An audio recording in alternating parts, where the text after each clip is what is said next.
In 2008, Chad and Cherisse Lunt welcomed their third child, a little girl named Lucy, into their family.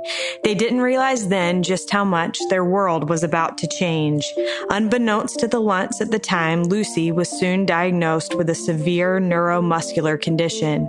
At the time, Lucy wasn't expected to live beyond 18 months of age. Today, she is 15 years old. Chad and Cherisse Lunt live in Menlo Park, California, where they are raising their 3 children. They both attended BYU and have worked in the Bay Area for the last 16 years. Lucy, their youngest child, was diagnosed with spinal muscular atrophy shortly after birth, and despite requiring a lot of work, blesses their family with peace and perspective. This is All In, an LDS Living podcast where we ask the question, what does it really mean to be all in the gospel of Jesus Christ? I'm Morgan Pearson, and I am so honored to have Chad and Cherisse Lunt on the line with me today. Chad and Cherisse, welcome. Thank you. Yeah, thank you for having us. So I feel like I should give a little bit of background for those listening as to how I know Chad and Cherisse, because my love for them will probably be very apparent throughout this interview. But Chad and Cherisse were in my state in California, where my husband and I recently moved from. And they are absolutely incredible people. And I learned so much just from watching them. It's not the things that Chad and Cherisse, they don't go around telling people how great they are. Instead, you just watch and you observe. And so I am excited today to make them talk a little bit about themselves and their family. But to start us off, I wondered if you could tell listeners the story of how your daughter Lucy came to be diagnosed with SMA. And if you could also maybe give a little bit of background about what SMA is, if you had to sum it up briefly. Okay, I can start with the kind of diagnosis story, because I've told it a lot of times. We had just moved to California, and we had Dallin and Josie. Lucy was born on Josie's 3rd birthday, and Lucy was born. She passed all her newborn screenings. In hindsight, there are a lot of things that we just didn't realize were kind of big things, but she was born typically a healthy baby with no issues. She always kind of had trouble latching on when she was nursing. Mm-hmm. And I think there was a long time where every night Chad and I would take turns taking her on drives, because we thought that she was just colicky. And so those were some of the things that we had kind of noticed. And at 3 or 4 months, we noticed that she was a little bit floppy. So like when I would hold her on my lap, like after a few minutes, her head would kind of flop to the side. And when we would put her on her tummy, she would just lay there. And I never thought that it was something big. But when I took her to, I think, her 4-month well child appointment, I just mentioned it to her doctor, and her doctor said, well, just show me, like, put her on her tummy and show me what you mean. So I put her on her belly, and I could tell that she was thinking about like what it could be. And she asked if she could step out for a minute. So she stepped out of the clinic, and she was gone for a few minutes. And when she came back in, she said, I want you guys to meet with a neurologist next week. And so we set up an appointment for the next week. And during that whole week, Chad had done some research. And do you want to tell that part? Sure. So I'll start off. Thank you for the very generous words at the introduction. But jumping back, just doing some online research on some of the symptoms, I came across spinal muscular atrophy and some of the typical symptoms, and just had a very strong impression that this was likely it, and encouraged Cherisse, or I guess kind of, I don't know if demanded is probably a strong word, but requested that she include this in the tests that would be run by the neurologist. Yeah. And he also had sent an email out to family saying, like, Lucy could have a potential, diagnosis, like, please pray for her. And I remember calling my sisters and saying, I think he's crazy. Like, I don't know why he would think this, but it's a little crazy to me. And so when we went in for the appointment the next week, he had sent me a text. And while we were in the office with the neurologist, she was kind of like hitting her knee with a little reflex hammer. And we were just kind of talking through kind of like some of the things that we had noticed. And while I was in the office, I got a text from Chad, and he said, make sure she checks for spinal muscular atrophy. So I showed her my phone and I said, my husband really wants you to check for this. And she says, oh, I really hope not, but let's just include it in the panel. And so she did, and we went downstairs and, did the labs, and then went home, and we had to wait a couple weeks for the results. And when the doctor called us for the results, she just said, can you guys meet with us on Friday? And it happened to be a day that Chad didn't have work. So we met with her. We went to a different office, which would have been a big clue that something, they had something big to say to us. So we went to a different office. It was just Chad, me, and Lucy. And they had set us in a room, and the neurologist came in, and after our pediatrician came in, and that's when I knew, like, oh, this is going to be big news. And then they just jumped right in and said, Lucy has spinal muscular atrophy. And while they were saying, like, we're so sorry, I still didn't really know what this would mean for our family. But Chad did. Like, he already had known what the diagnosis was. He had researched, or at least had known, like, some of our future, and I didn't. And so that's how we found out.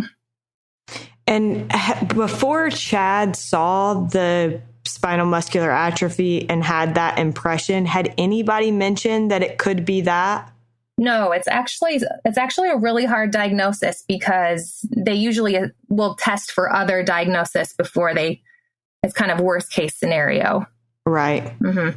So Chad, do you feel like because you had researched and stuff, did you feel more prepared to receive that news? You can't prepare for that. You just, it was just, maybe you brace a little bit. I don't know. I don't know how to describe it other than I just kind of was there and felt the moment. And anyway, it was heavy news. Yeah. Yeah. Okay. And at that point, Lucy, the life expectancy for someone with SMA was how much time? We didn't really know. When she was first diagnosed, they said about a year to 18 months. But then when we met with a specialist, it was about 90% of children don't live past 2. Mm. Okay. And I just am thinking about myself with a new baby and how scary that would be for me. How scary was that for you all as young parents? And did you ever feel like you had thoughts of why her, why us, and how did you approach those thoughts? So first question, how scary was it? With the perspective of the gospel, your worst fear isn't death, if that makes sense. Your worst fear is, can you live up to this humongous challenge? Do I have it in me? Mm-hmm. So that was the fear. That was the concern for me is the amount of work and challenge and heartache for your family and your other 2 children to be stoic and show optimism and confidence and faith when you're managing a pretty challenging thing. So I think that was the first question, as far as how scared. And then what was the second question? Sorry. Second question was, did you ever have thoughts of why her, why us? Yeah, I didn't process that question until maybe 4 years later when someone who was doing a recording about Lucy asked us that question. I didn't really have those questions then, but I did have the thought when they asked us that, thinking about it after having some years of perspective, and I don't want this to sound more than it is, but the thought kind of came to me of, why not us? In that we had, maybe Cherisse will say something different, but felt like we had a good marriage. We had two healthy children who loved and encouraged Lucy. We had a stake and ward community who loved us and sacrificed and helped us. We had loving and supporting family, some who lived close during that time to be with us and care for us. We had wonderful, faithful examples on both sides with parents. And we had a community and state and county and school resources that are unparalleled, that have been a huge blessing to her. So again, maybe not as raw as in the moment thinking that, but when I've thought back on that question, that's the question, that's the answer that I can't get away from is there's so much that makes sense and it's right about it, considering everything. You know, we have friends in the same SMA community who don't have it as good as us with regard to what we're saying. For me, it was absolutely terrifying. I think neither of us have anyone in our families who've had a life-threatening diagnosis. I grew up in a small town where there wasn't a lot of diversity. And so I'd never been around someone, with Lucy's level of medical needs and physical disabilities. And so, I don't have any medical background. Chad doesn't have a medical background. The entire thing was just terrifying because there was so much to learn. The learning curve was so steep. I remember the first time, after Lucy had her first appointment with her neuro doctor, just a couple days later, 2 machines showed up at our door and there was no one to show us how to use them. So we did a lot of things on our own, and I had to figure out all the insurance stuff all by myself. And it was really absolutely terrifying. Yeah, I feel like that's very relatable because that is exactly how Beej and I would be in that situation. I don't even know where to start. Can you tell listeners about the care required for Lucy now and kind of just a brief background on how many surgeries she's now undergone? Mm-hmm. Well, it's interesting how her care changes as she ages because she has more of a say in her care as she gets older. But Lucy she's completely dependent on us for everything. So that means from, doing her hair to applying her makeup to breathing treatment, suctioning her, positioning her body in ways that are comfortable or that are that will prevent her from choking or her airway from closing up. She needs to be watched 24/7. So we have nurses that help us. If we don't have nurses, then it's us through the night. I'm trying to say it without any emotion, but Cherisse has literally, if not figuratively, mostly literally, and almost single-handedly carried this child back from death for 15 years. It was mostly her in the hospitals while I was home with the other children, managing through some very intense care in the pediatric intensive care unit at Lucille Packard Children's Hospital. She has navigated and spoken with medical professionals and been the hands and feet and eyes and neck. She has been everything to Lucy. And it has been amazing to watch. I find myself, standing on the sidelines as I watch Cherisse push Lucy on a half marathon. I find myself trying to keep up as she provides access to the entire world for Lucy. And she does it by advocating at school, at church, at everywhere. Cherisse has given her entire existence to allowing this little girl to access the world. And I take no credit. And it has been it has been amazing to watch. Well, it's a good thing that I'm not on video right now because I'm getting emotional right there with you, Chad. For those that don't know Lucy, I will give my perspective of what Lucy is like as a teenager. Lucy loves makeup. Lucy loves Taylor Swift. Lucy is working on multiple books at the same time.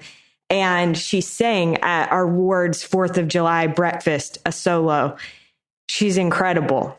And so I wondered, how have the two of you approached a situation where you don't ever know? I guess none of us know how much time we have with anyone, but in her situation, you don't know how much time you'll have with her, but you also want to encourage her to live her life to the fullest. And I'm curious how the two of you have managed to do that, because you've done a beautiful job of it.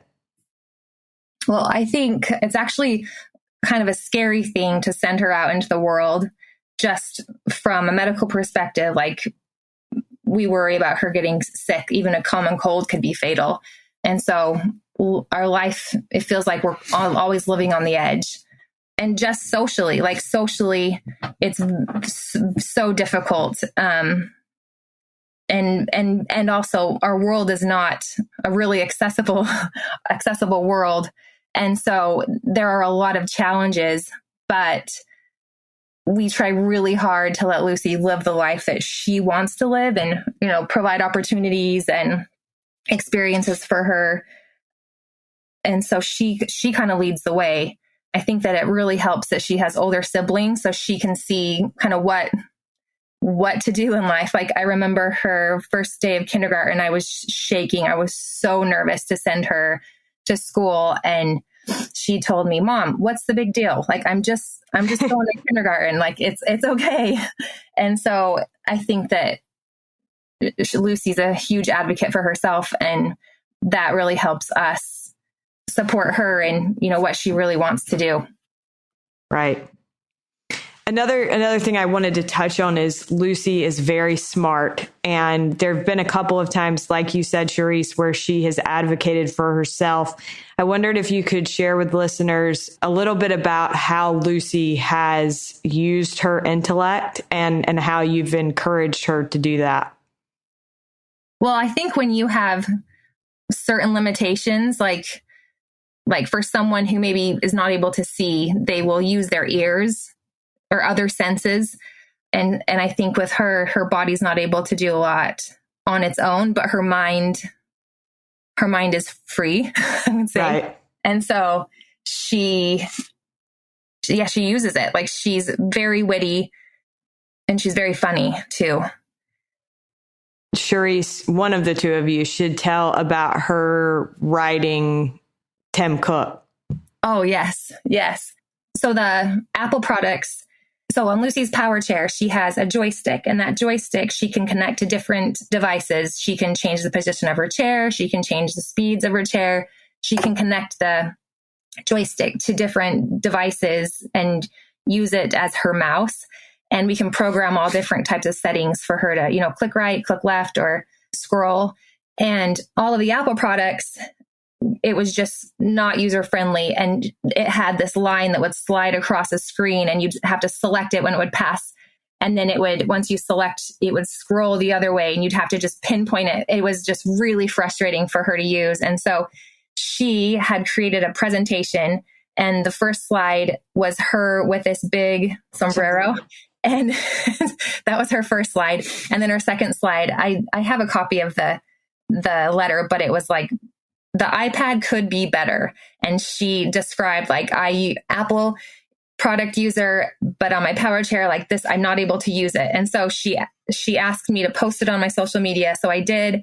And many of our friends that work for Apple had suggested that we just send it right to Tim Cook. So we did. And we got an immediate response, and they were so kind and asked us if we could, download some software so that they could kind of follow with what she was experiencing and how they could make it better. And it was really exciting because I'm sure she wasn't the only person who submitted this request, but it was the next iOS upgrade that it came out. So now when she uses the iPad and her phone with her joystick, it is just like you and I using a computer. It's just so much better. But yeah, she's not afraid to let people know what she needs and wants. And I love that about her.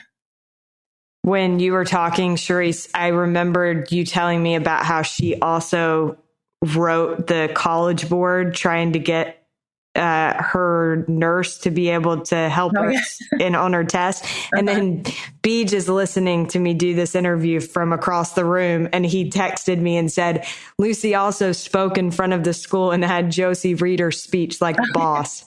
Yes. So we're all Lucy fans because we're all so impressed by her. Yeah. With her graduation speech. So she submitted that speech.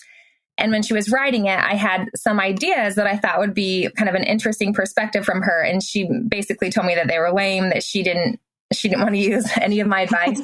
And then when we recorded it, so we could decide, because she could use the voice on one of her devices, which are a little bit robotic, or we could use a live, someone that she knows, one of our voices. And so I recorded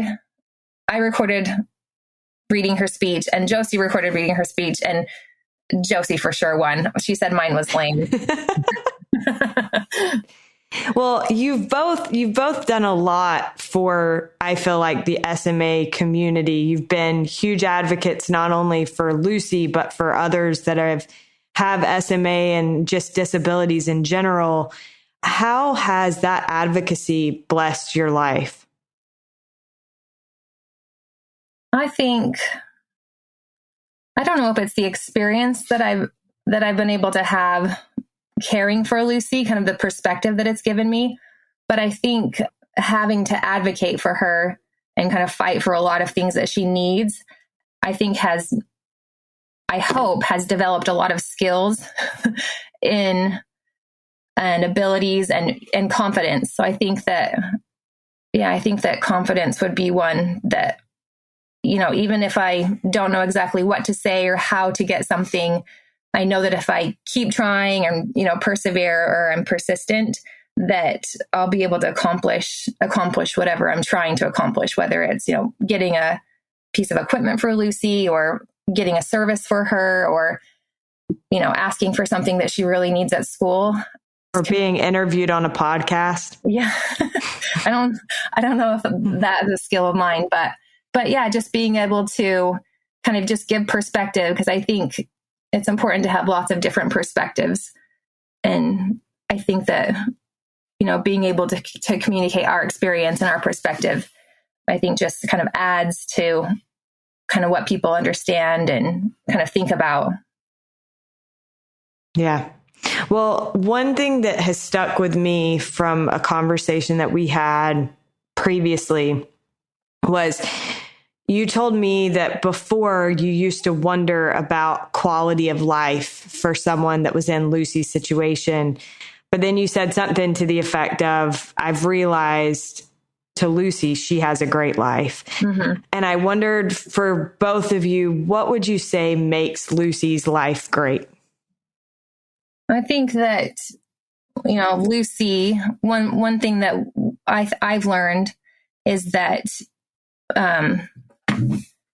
like people like Lucy that have, very complex situations or needs, behind it all, they're just human beings, and all the things that make, our lives great and your life great is the same things that make her life great. Like her, relationships with her family, with her community, access to the world, to the things that she's interested in, her hobbies, her interests.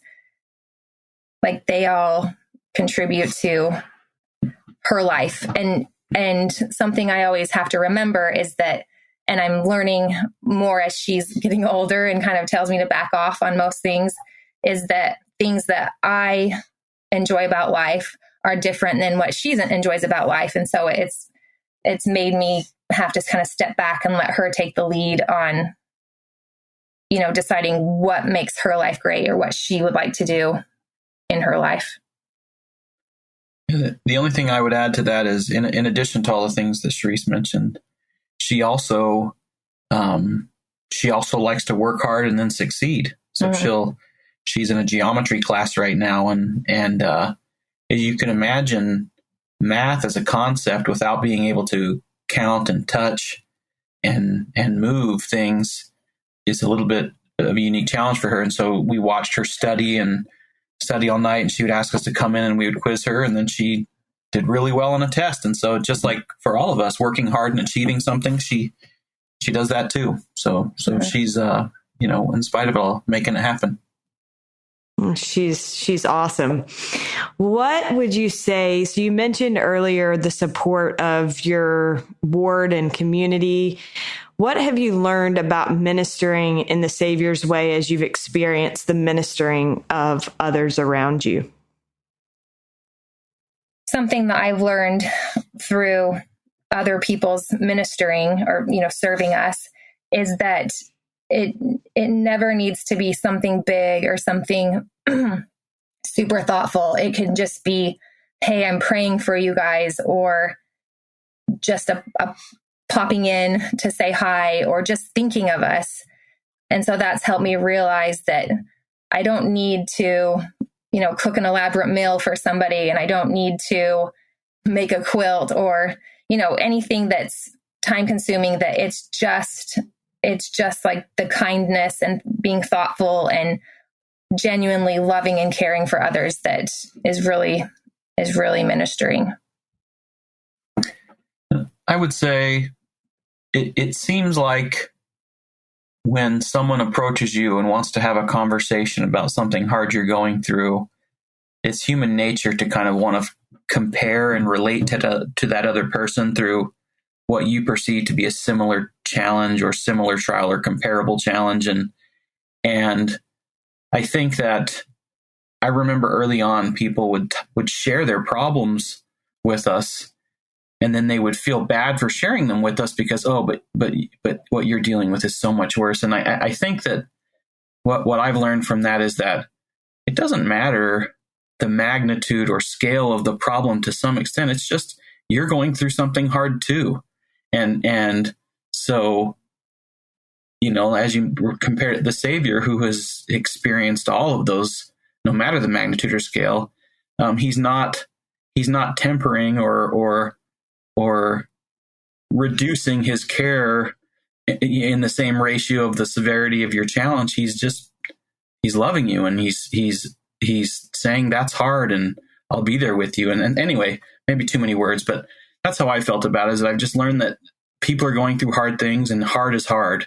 It doesn't matter if it's a situation like Lucy's or you didn't get a job that you wanted. Like if someone's hurting and is going through something hard, that you don't have to measure the care or the sympathy or empathy that you're sharing. That hard is hard. Anyway. Absolutely. I think that's such a good point. And I think, Cherisse, your point was so good as well. I think that's one thing that I learned from the ward that we were in together, is that ministering looks a lot of different ways, and you can bring the thing that you're good at, or the way that it feels comfortable to you to minister. You bring that. You don't have to do something that's, terribly out of your comfort zone in order to minister. But I did want to share, speaking of getting out of your comfort zone, I hope you guys don't mind. Those listening will have just recently heard Elder Dane speak in General Conference. And one of my favorite stories about somebody ministering to Lucy is the story about Elder Dane's ministering to her. Can you share that? Okay, I'll share the story that I shared. We have actually so many of him ministering to our family and to Lucy, and they're just darling. But the one that you were remembering, so Lucy had just had her spinal fused and a couple of rods placed in her back and her pelvis. And so it was this big surgery. After she had come home, he had texted me and said, what is Lucy like? And so, of course, she likes, face products and beauty products. And so that's all I said. And I think he came by like that day or the next day, and it was so cute. He had And like I said, I can just imagine him. Maybe he knows and he goes to Sephora or, Ulta. But I was thinking he was probably like at a CVS or a Walgreens, like walking around looking for these beauty products. But he had purchased 2 face masks and some chapsticks. And he had a little gift bag and he had them inside the gift bag. And then, do you know how the wrapper, sometimes you'll usually just like stuff it in so it kind of comes out like flowers? He had it like folded nice and neat and just slid inside. And it was like the most loving, endearing like act of love. And he brought it over, and of course he sat with her and chatted with her. And anyway, she just loved that. And it just felt so sweet that he would be thoughtful and, bring that over to her and show her love. Hey, that's such a good example of a stake president seeking to serve the one. And I heard a lot of those about Elder Danes during our time there. Another question that I had for you related to ministering is, what have you learned about ministering in the Savior's way from getting to minister to and serve Lucy? I think for me, I've learned that a lot of the people who need ministering the most are hardest to get to, if that makes sense. So in Lucy's situation, to truly minister to her, you have to meet her where she is. She has a lot of chronic pain. She gets really worn out from just going to school every day. It's very hard for her to get to Young Women's. It's really hard for her to go to church sometimes or do anything, after school that's social, or where she would kind of run into people in the community. But she still needs others. And so that it's helped me kind of understand, or just maybe pay attention or kind of look for those who you don't see often. And I think also another lesson that I've learned is that ministering, it just can be so different for every different person, if that makes sense. So like the ways that Lucy would either, need or want to be served and loved would be, different than somebody else. And so it's made me more aware or be more thoughtful about, the people that I'm interacting with and how and what they need, I guess, right, would be how I would describe it. By serving Lucy, I have learned that there's so much opportunity for incredibly practical and pragmatic outreach or ministry to people that I find that the most satisfying are things that are it's seldom a prepared message. It's mostly you need that from the grocery store. Becoming someone that someone trusts they can call and ask for something. I don't know if that makes any sense, but it makes perfect sense. But just being low key enough for them to think I can call Chad for that, or if Lucy can say without worrying about my response, hey, can you scratch my nose, or can you adjust my arm? Yeah, I can do that. And so I guess that's what I would say is I think one way I can minister like the Savior is being the I can do that guy. Anyway. I love that. That's such a good thought. You have 2 older children. You have a son currently serving a mission in the Birmingham, Alabama mission. Shout out to Dallin. And a daughter that just started school at BYU. What impact do you think having Lucy as a sibling has had on your older children? I think it's still pending. I think that we don't even recognize, or it's hard to know the magnitude of the effect that it has had on them. Like, we know it has had a major impact on them. But I think the maybe more obvious things that I've noticed is like when Josie, even when she was little, she's always been very protective of Lucy and also very including of Lucy. And that doesn't just extend to Lucy, it extends to friends at school, or if she sees someone who is kind of shy or off to themselves, she wants to include them I remember going to the movie theater once, and we were, just walking out after the movie, and I couldn't see Josie. And so I, looked around, and she was behind me, and she had noticed somebody in a wheelchair that was trying to get through the door, and she had run to open it and hold it open for them. And Dallin, when he was in middle school, he never told me, but he had volunteered to go to, for his PE period, he had volunteered to go to the PE class that had all the kids with different disabilities so that he could, interact and help them, which he never told me.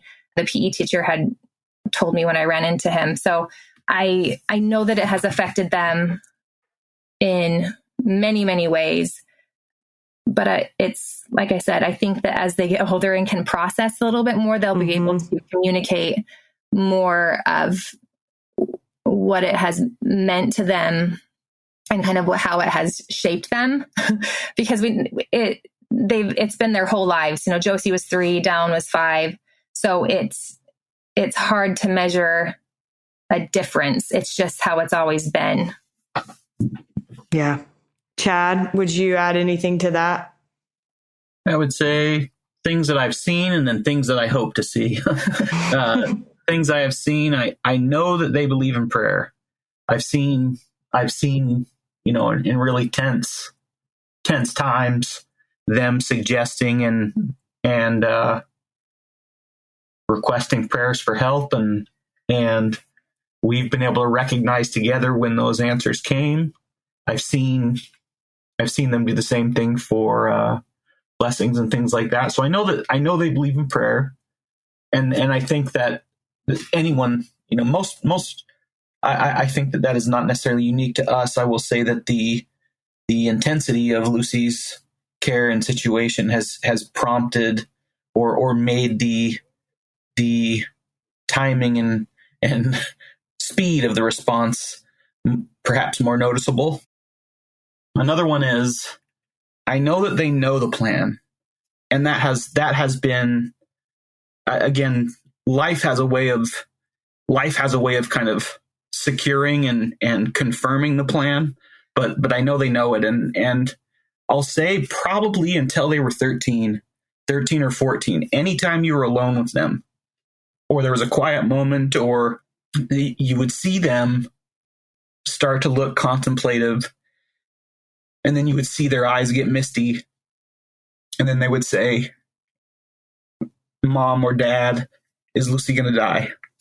And it was surprising how frequently they asked that, but in every instance, from when we came home from that prognosis that we talked about at the beginning of the call till now, Cherisse and I were able to teach and testify about this plan. And so that's one of the I hopes, is that I hope they believe it at this point, that there's nothing more important than to Cherisse and I. And and as a result, I hope that at a minimum they know we believe it, and then hopefully at this point in their lives they believe it. Well, I want to come back to that, how our beliefs as Latter-day Saints have impacted your family and blessed your family. But before we get to that, I also wanted to ask, well, first of all, watching your family was really incredible to me and Beej. I think as a newly married couple, we paid a lot of attention to different couples in our ward and the way that all of you served. And I feel like in your case, you could very easily get a pass. You could, nobody would fault you for saying, that calling might be too demanding, or I can't go and do this. But you all were always serving, whether with an assignment or a calling or without one. How have you approached managing the demands of caring for Lucy while also seeking to serve others? Chad and I were talking about this before, and I don't feel like I get the opportunity to serve a lot outside of the home. I feel like inside of the home, I do a lot. But when I get a chance to do something for someone outside of the home, it's really exciting. And so, and I guess, service can come in all different ways. If you're not going to correct her, I will, Morgan. So there isn't a woman in our ward or stake who doesn't want to go on a walk with Cherisse. You know what I mean? She is so positive, and she's so encouraging, and she's like the breath of fresh air. I think that it's probably a triple digit number, the people that she just goes on walks with and lifts up. And well, I was going to say the very first person I think that reached out to me in the ward was Cherisse. And so you can try to downplay this all you want, Cherisse, but it's not going to work. Well, it doesn't feel like service. It just feels like I have all these friends and we get to go do something I love together. And I'll give you another example. So I was just recently called to a new calling, and as a result of it, got to interview with, well, I didn't get to interview with, I was introduced to our visiting authorities, and then Cherisse was interviewed for maybe 10 or 15 minutes.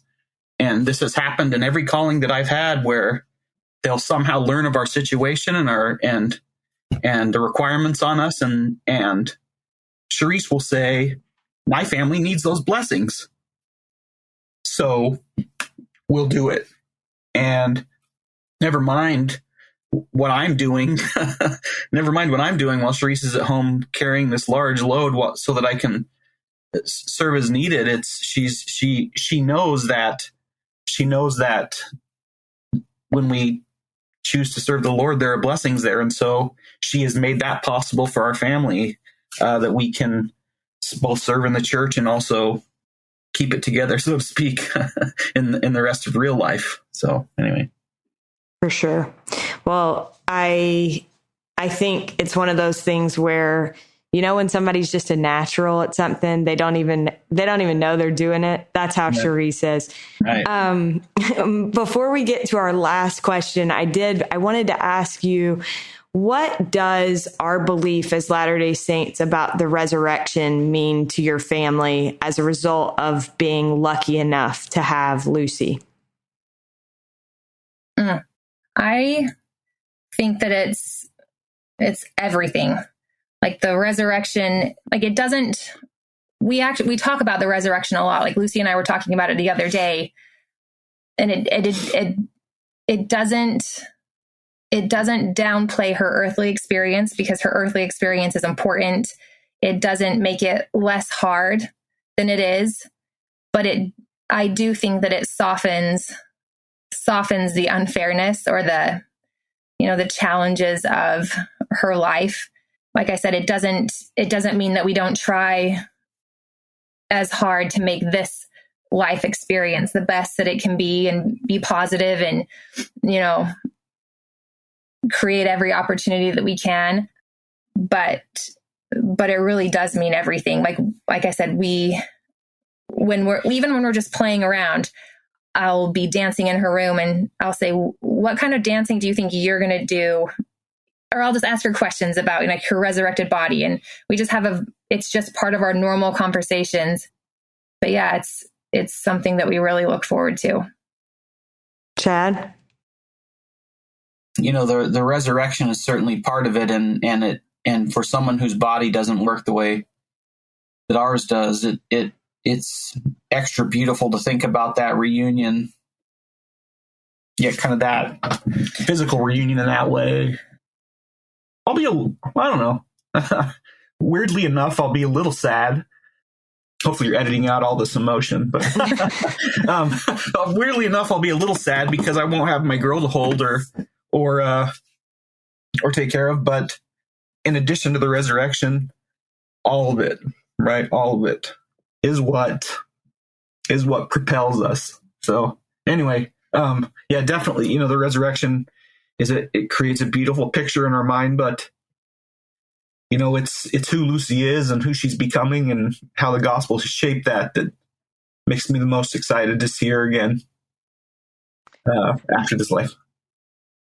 And actually, when we came home from Lucy's diagnosis,